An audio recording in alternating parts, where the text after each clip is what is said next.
You're listening to the Floyd Main Street Podcast. Good afternoon, everybody. Hope you're having a good day. I'm your host, Lucas Graham, back with another edition of the Floyd Main Street Podcast. Joining me today be some usual voices you've heard before, Mr. Chad Harris and Eric Branscombe. Fellas, how y'all doing today? Hey, Lucas. Doing well. Good. Well, listen, we got a lot of stuff to unpack this week, kind of a common theme around here. We're going to touch up on some things that we've talked about before in previous weeks, some follow-ups to some events and news going on around the county, and talk to you about some new things coming up. So without further ado, fellas, I think we're just going to jump right into it. Our first order of business in the news this week is we're going to start with the county government. And the local government has posted that the Board of Supervisors of Floyd County, Virginia, is accepting letters of interest from citizens wishing to be appointed to the Floyd County Social Services Board. This 4-year position will replace the seat in the Indian Valley District. Letters of interest should be received in the office of the county administrator or emailed to info@floydcova.gov by noon, June 4th, 2025. Questions may be directed to the county office. And again, that's the Board of Supervisors is taking the Floyd County Social Services Board, the Indian Valley position. So if that's something that you're interested in and live out that area, I highly recommend you check that out. Well, Lucas, I can tell you that's an important position because I think sometimes people don't realize just how much the Department of Social Services covers. Right. From what I interact with them, when there's issues of child abuse, they're there for that. Or when you have elder abuse, they go to them with those issues. But it's also foster care, kids. They help with adoptions. Mm-hmm. They're doing any number of researching things, particularly between kids and so forth. They're also the conduit that people get their payments on Medicare, Medicaid, mm-hmm. welfare, those sort of, TANF, other payments from the state for families. Yeah. All of that is covered by them. Social services definitely cast a wider net than probably most people realize. So you're very right. It's important. I'll tell you, the crew that we have down there now, I'm very pleased with them. They go out there, they get the job done. They clearly care about what they're doing. You don't always have that. Mm-hmm. And I would second that. Yeah. In the past, we haven't always had some of the people that are really as deeply caring about the community. But Chad Alls is the fellow that runs that down there, and he's got a top-notch crew. Yeah. They take care of business when they need to. They come to me on things. I know they've come to the sheriff's office when they need to, but they're very good about just trying to handle the situation as best as possible. Yeah. I have a lot of confidence in them. Yeah, absolutely. Well, for the folks listening that live out in Indian Valley, keep that in mind. If it's something that you feel like something that you want to be a part of, definitely reach out to the county involved in that. But sticking with local government, Chad, I know that there's a lot to unpack. There was a public hearing, and I think some just general Board of Supervisors news and information. So I'm going to let you take it over from here regarding that. Sure, be glad to. Monday, they had a couple special meetings. One was a public hearing to approve the budget, and the other was a public hearing for the tax decrease this year, where they were proposing 44 cents on the 100. That came out of the reassessment, right? Because yeah, that's correct. As we kind of lived through the trauma of the reassessment on all of our properties, went up between 50 and 200% in some cases. Yeah, a little sticker shock. Yeah, so what they have to do by law is that they can't change the amount of funds coming in just because based on the assessment, because then it'd be crazy, it would be out of whack. So they have to adjust the tax rate to essentially be the same amount of revenues or within 1 percentage point of that, so that it's not too far out of whack. Now, they can do a tax raise on top of that, but they have to do that separately. Gotcha.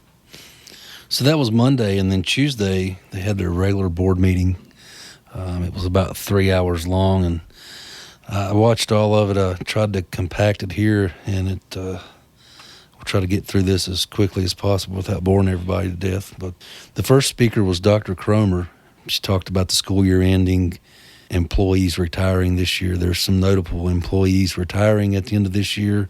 I'm not going to go into mentioning names, but you know who you are if you're listening, and we appreciate you and everything you've done for the school systems. Oh, yeah. We just had a graduation, didn't we?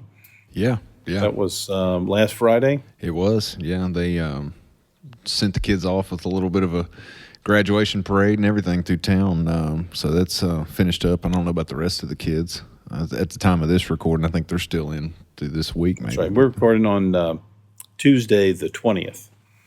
So, nice sunny day outside. Yeah. But awesome shout out to those teachers, though, because we've had some teachers in this county that have worked here for multiple, 3 decades plus, and have poured their heart into this county and the kids. So we definitely appreciate every one of them. The next speaker was David with VDOT, and he spoke on patching and paving. He talked about the roads getting overlaid, and he was questioned about Route 8, if they were going to do another overlay over Route 8 from, if you've noticed, from town towards Christiansburg, they're paving the road there, and it looks like almost like the road is lower than the grass beside the road. So they were questioning David about that, and the answer is yes. They're going to pave it. The way I interpret it is once they get done paving the section, they're going to come back and put another layer on top of that. Well, that makes nothing but sense. So they pave it and then scrape it and then pave it again? No, I guess they dig down so far, they pave, and then they come back over and put another overlay over top of that. I guess it's like a final Okay, kind of so touch. dig way down, get all of the junk out, and then put in 2 layers, and they just do one and then come back and do the other one? That's the way I understand it. Okay. I feel like I'm on trial here.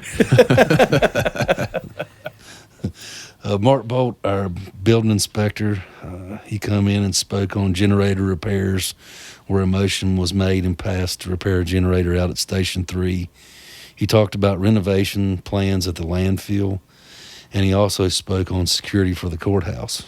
Well, now, let me stop you there. It's like about the renovation plans out at the transfer station. Is this because we've noticed we've had a lot of disappearing green boxes? Yeah, I don't know if it affects y'all, but I know it's like with some of the green boxes disappearing, it's harder to find places to take the trash to, and sometimes when not the times I have available, sometime at night, Right. Getting out there, not all the places are open now. Sure, and that goes into this collection site out in Willis. Mm-hmm. There was questions brought up about that. There's a draw being made of about $58,000 that covers surveys and traffic studies and permit planning and meetings and certifications to get all this up and rolling for that collection site, that one collection site in Willis. They were talking about projected cost on that, and that's around $200,000. So one site we're looking at there at $200,000, which brought up the Franklin Pike site, and I think they were able to build that site within around $100,000 there. So $300,000 in 2 collection sites, and there's some discussion there on hours for the site. It's going to be, maybe opening at 5:30 and then closing at 8 or 9 at night. And So that you can't get in after they close that off. What if a bear gets in the meantime? Is he get locked in for the night? I guess he gets locked in for the night. It's all-you-can-eat buffet. Moral of the story, do not be the first one at that green box location to take your trash off in the mornings. That's right. During the public speaking, Gerald Best was there, and he spoke regarding the rescue situation. He's showed up at a number of meetings just to keep that bug in their ear on making sure that these rescue squads are filled and seeing that through. Well, I'm going to go back a little bit because I actually kind of took a look at part of this. I'm kind of stepping on your area expertise. I'm checked out when Mark Bolt was talking about courthouse security, and it seemed like a lot of what he was talking about were like the different locks and so forth. They're going to change on the doors and so forth. I mean, he's talking more like from the nuts and bolts perspective about what sort of things we're going to change. Any idea on the timeline on that? So it looks like in the proposed budget that the county presented, there's some money set aside for part-time employment so that we can secure the courthouse. Yeah, I mean, ultimately that comes down to it's the sheriff that's ultimately in charge of security in the courthouse. I assume all of that's going to involve Sheriff Craig going through that and your team and whoever else might be involved in working out the details. I think that's the plan. Okay. Moving on to old business, they brought up the ARPA grant, and there was $3,059,059 that was awarded to Floyd County, and they've used that for expenditures for 28 projects. Projects, okay. It's the ARPA grant. The sheriff's office was allotted a certain amount of money for that as well, and it's just basically you had to justify what you were going to use that money for. In order, the money was there and it was earmarked. Like the sheriff's office, for instance, they were given like $275,000. This is your money. You tell us what you're going to spend it on, and we'll let you have it. That's kind of how the ARPA fund works. So for us, one thing in particular we're always in need of is vehicles. So we were able to purchase vehicles through the ARPA fund, and we just had to write up a short little narrative of why we needed them, how to justify it, and they give us the money and we purchase the vehicles. Oh, okay. Well, how often do you go through vehicles? I guess that's a question that leads me to that. It's like, because you see, they all look the same out on the road because they're all painted the same. So generally speaking, probably 20 to 30,000 miles a year on a vehicle, on a patrol vehicle. So you can wear one out pretty fast. Uh-huh. The road abandonment was discussed. One supervisor voiced concerns on the ordinance, and there was a lot of discussion about details on the petitioner fees. So if you were to petition for your road to be deemed abandoned, there's some fees there that you'll have to pay. They ended up rescheduling that for another meeting. The sheriff come in and he spoke on the insurance change for county employees. So that's big shout out to the supervisors for getting this done for all the county employees. And what they done was the cost for an employee plus a family is just out of this world. It was somewhere north of $1,000. Yeah, but closer to 15. I would dare say I so. think we were losing people Yeah. to surrounding counties just because they had a better insurance situation. Yeah, that's right. It's a hard sell when you can't, when you're trying to be competitive in pay, but you're still trying to keep up with that, and then you're offering a benefits package that is going to require half or more of your paycheck just for your family to be able to go to the doctor. It's not a very attractive benefits package. No, it's not. But they were able to step up and get that Absolutely. done. And one of the supervisors even made the statement that, hey, that felt like one of the greatest accomplishments during his term here. I can't thank him enough. I mean, it doesn't necessarily benefit me, but it benefits employees of our department as well as all county departments. Right. I mean, everybody that works for the county. Yeah, it's wonderful, and I'm glad they were able to get that done. So he also touched on Kids Fishing Day, and that was a success. They repealed the burn ban, so get out and burn that brush, man.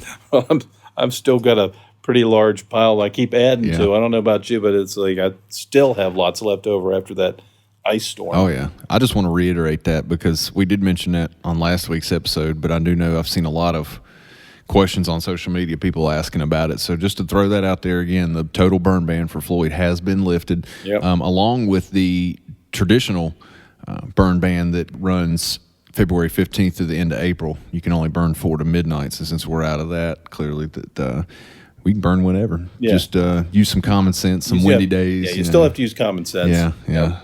That's something I've seen a lot of burning going on. But but with all that rain that we've had in the past week or so, that's helped out a lot. Yeah.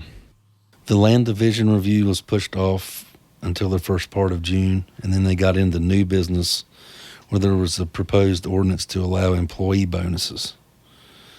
There's a public hearing set for that on May 27th at 7 p.m. Now, that's something I've gotten emails on, people asking questions about how that goes. I mean, in other words, what kind of limits are there on the bonus system, and how do you approach it? I mean, is it basically just the board decides, the county administration decides, and just start handing out hefty bonuses to people? What's the criteria? What are the limits? The verbiage in that is not written very well, I don't think. If the way it was explained to me was there was some money out there deemed for state employees, such as social services employees. Uh-huh.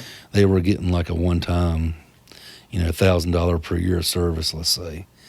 And the county had to adopt this ordinance in order to obtain this money. Okay. That's the way that it was explained to me. I would just But think if you read yeah.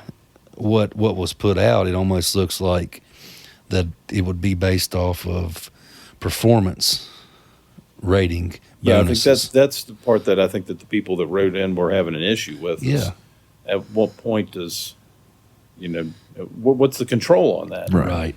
And I think that type of thing works in the right atmosphere, but I don't believe that a county of this size particularly should focus on that. That's just my opinion. I noticed that we didn't have a lot of people turn out for our public hearing, so that's concerned. I mean, we need to encourage people to get out to take part in these things. You can send in questions for them to read to the Board of Supervisors during the public comment section. It's important to let people know, to let the Board of Supervisors know what people are thinking and how they feel about it. And if you've got questions about how things are being done, I mean, I get some of those questions. We get some from the podcast. I get some just from the office. People need to push that on to the Board of Supervisors so that they know that these are concerns from the people in the county. That's right. Shout out to our civics teachers for teaching us those things, that it's important to get out there and be engaged and vote and be a part of the community. That's right. Last week was Law Enforcement Appreciation Week, and the board passed a proclamation for law enforcement which honors fallen officers. Kalinda spoke on EMS concerns and shortages there. There's a lot of talk about that. This is about the lack of EMS coverage. Yeah, for the rescue squads. Right. It's staffing issues. It's that, and it's going to cost a lot of money. It's to be able to staff these different areas of the county 24/7. Right. So, and of course, so at the moment, are we just down to the 2 units that are based in Floyd, or do we still have some other ones out there? It's my understanding, Lucas, you correct me if I'm wrong, you're staffed in Floyd 24/7, and then they're partially staffing or looking at partially staffing the valley during high call hours. Is that right? Yeah, I think that what they were exploring, they had done a lot of data research to find out when the peak times were for the Indian Valley, because I think they completely understand and recognize the need for it, that if you have a truck stationed here in town at Station 1 and you live out in Indian Valley, even if they're sitting in the truck and the ambulance is running ready to go, they're still a good ways from you.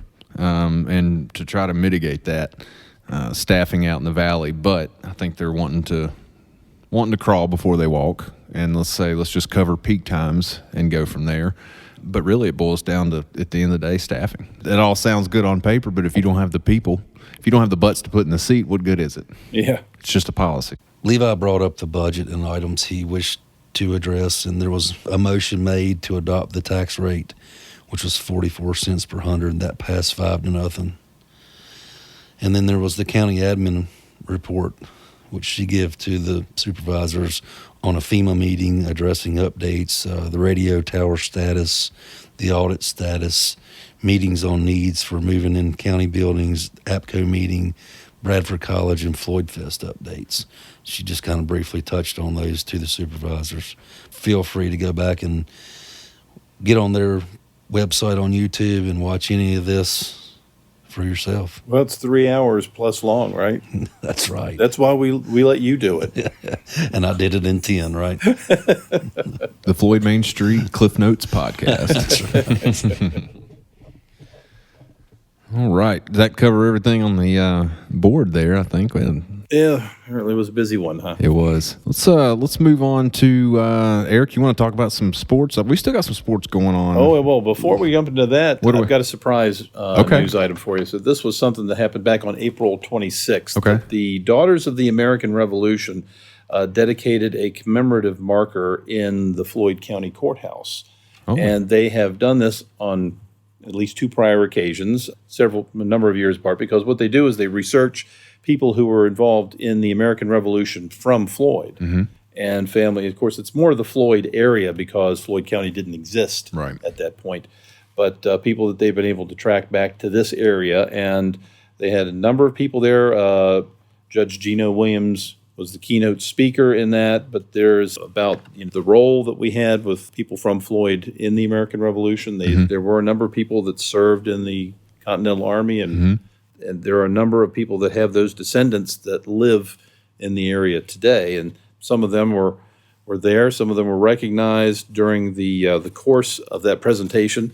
You can see that we have 3 plaques up on the main floor of the courthouse. If you want to see them, they're these large brass plaques up on the wall that naming the people from Floyd that we found so far that were involved in the American Revolution. That's pretty cool. That's a good deal. Correct me if I'm wrong. They're actually right in town, I believe, behind Blue Ridge Restaurant or near there. There are some Revolutionary War grave sites there, aren't there? That's right. I think it's over kind of between the Blue Ridge Restaurant and Mayberry Funeral Home. yeah, somewhere in that It's area. right in behind the Howery's residence there. It was from the Revolutionary era, correct? Yeah, and I think Judge I believe Williams so. actually did a walking tour not too long ago there. I think that was last spring.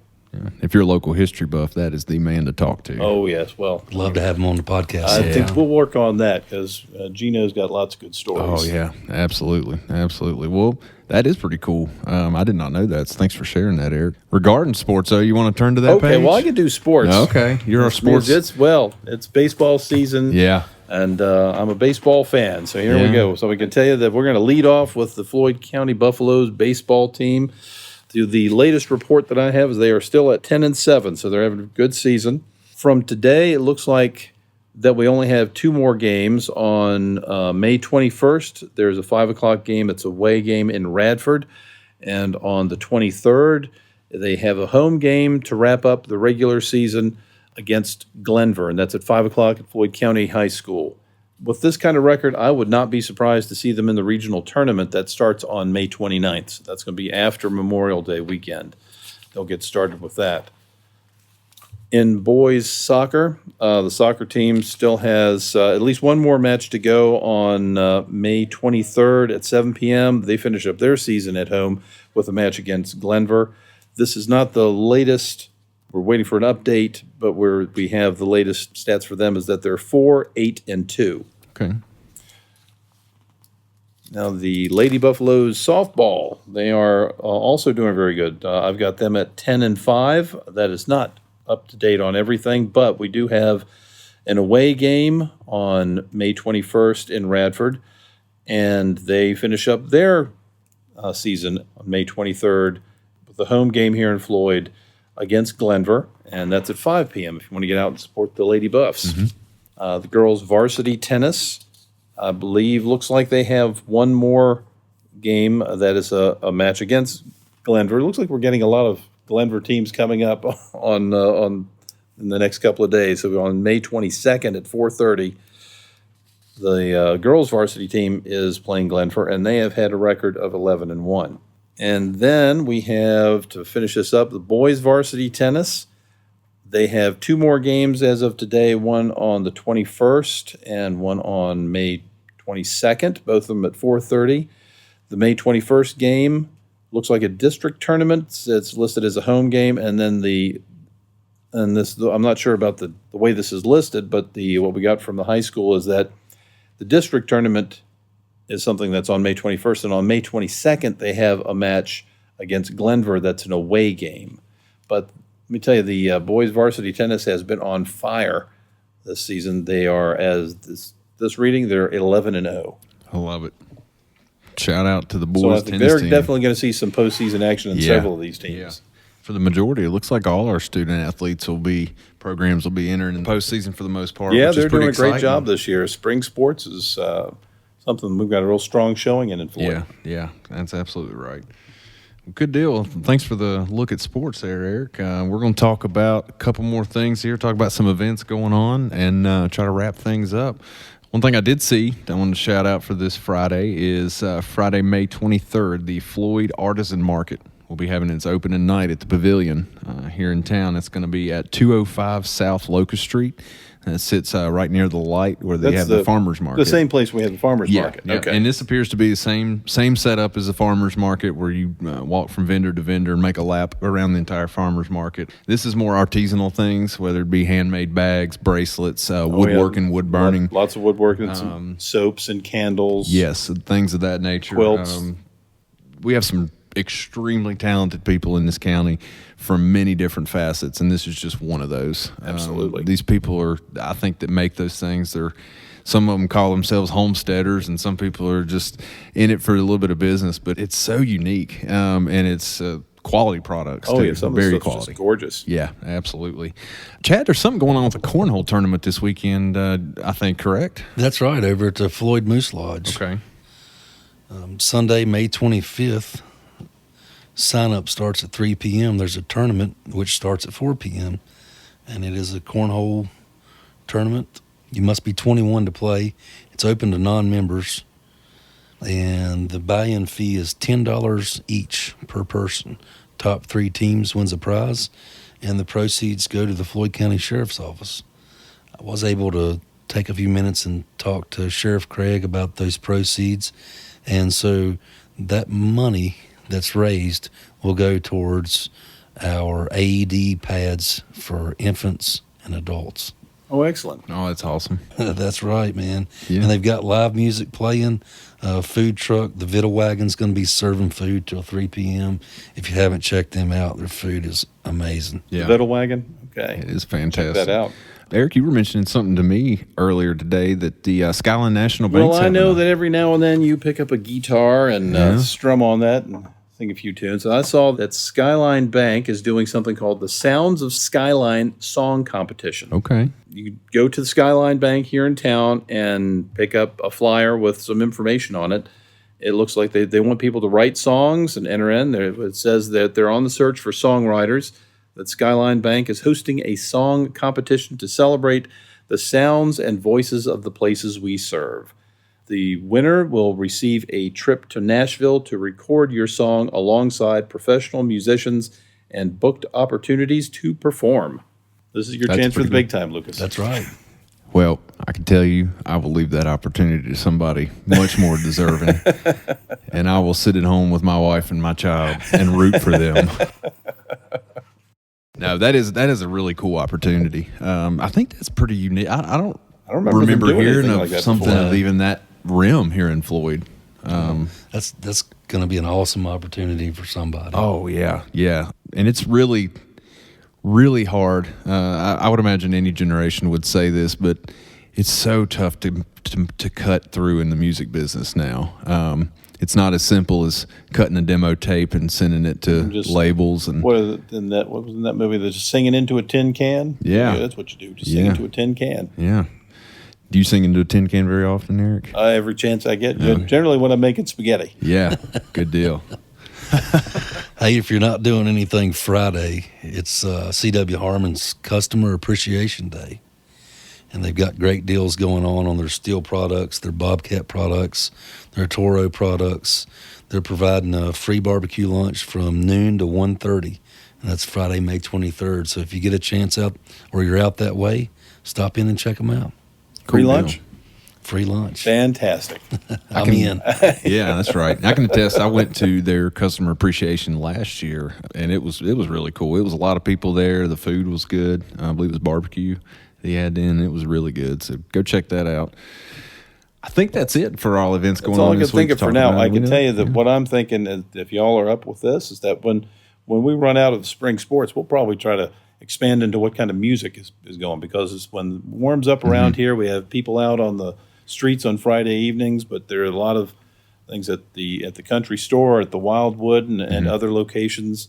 You know, some of the churches have some music going on, so It's a great idea. we'll try to get everybody up to speed with the kind of music venues that are taking place around town, in the whole county. Yeah, that sounds good. And then, as always, for any of our listeners, if there's anything that you want us to hit on, any stories, any news, any information, any events that you would like for us to share, we're on all the social media platforms, I believe YouTube, Facebook. We're on Spotify, Apple Podcast. You can email us, send us a private message on Facebook, whatever is easiest for you.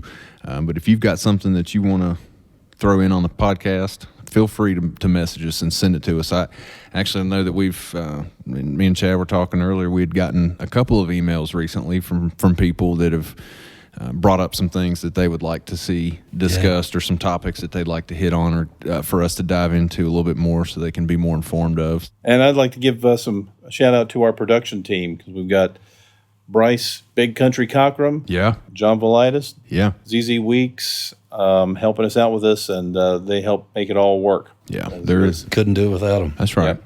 Your car's no good without gas in it. That's right. You got to have good gas. That's right. But anyway, we appreciate everybody listening, checking out all the support so far, all the feedback. And like I said, reach out to us. Let us know what you want to hear on here. Chad, Derek, I'm Lucas. We're going to wrap it up for this week. And I just want to remind everybody, take care of yourself, take care of your loved ones. But until next time, bye-bye. See you next week.